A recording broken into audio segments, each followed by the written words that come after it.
In week 1, I learned the basic setup of DaVinci Resolve, project setting, timeline, media import, and basic cutting. But in week 2, I realized, am I still slow? I was still clicking everything manually, selecting tools, cutting clip, deleting gap, and moving around the timeline slowly. So for part 1, I focused on two things, shortcuts and type of cuts. I didn't want to learn 100 shortcuts and use none of them. So I made a small beginner shortcut list. The first shortcut is Command plus B. This cuts the clip exactly where the playhead is. So instead of selecting the blade tool every time, I can simply place the playhead where I want the cut and press Command plus B. This become one of the most useful shortcut for me because cutting is something we do again and again while editing. The next shortcut is Shift plus Delete. This is called a ripple delete. When I delete a selected part using Shift plus Delete, it removes that part and also closes the empty gap automatically. This is useful because after removing unwanted sections, I don't need to manually drag the next clip back again and again.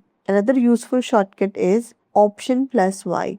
This selects all the clip after the playhead. So if I want to move everything after a certain point, I can place the playhead there, press Option plus Y and move all the clips together. This helps when the timeline becomes longer. Then there is D. D is used to disable or enable a clip. This is helpful when I don't want to delete a clip permanently, but I want to temporarily hide or mute it while testing the edit. The next is J, K and L for playback. J plays the timeline backward. K pauses the playback. L plays the timeline forward. This makes reviewing footage faster because I don't need to keep clicking the play button again and again. Next we have Command plus F. Command plus F toggles the viewer into full screen. I used this when I wanted to preview my edit properly without distraction. Option plus drag. Instead of copying and pasting manually, I can just hold Option and drag the clip to duplicate it. After shortcut, I started learning type of cuts. Before this, I thought cutting only means removing unwanted part. But then I realized cuts are also used to control the flow of the video. The first cut is the basic cut. This is the simple cut from one clip to another. I used this when I wanted to remove mistake, pause or boring part. The second cut is the jump cut. This is useful when the same shot continues but unnecessary middle part is removed. For example, I have a long screen recording, but I want to directly show the clicks or the action that is getting performed in that shot. In such cases, I can remove the unwanted part and just show the actual actions which is happening in the video. These kind of cut are called jump cuts. Jump cuts are very common in YouTube videos. Then I learned about J cut and L cut. In a J cut, audio of the next clip starts before the video changes. This makes the transition feel smoother. In an L cut, the audio from the previous clips continues even after video has changed. This is useful when I want the video to feel more natural instead of cutting everything suddenly. Then I explored match cut.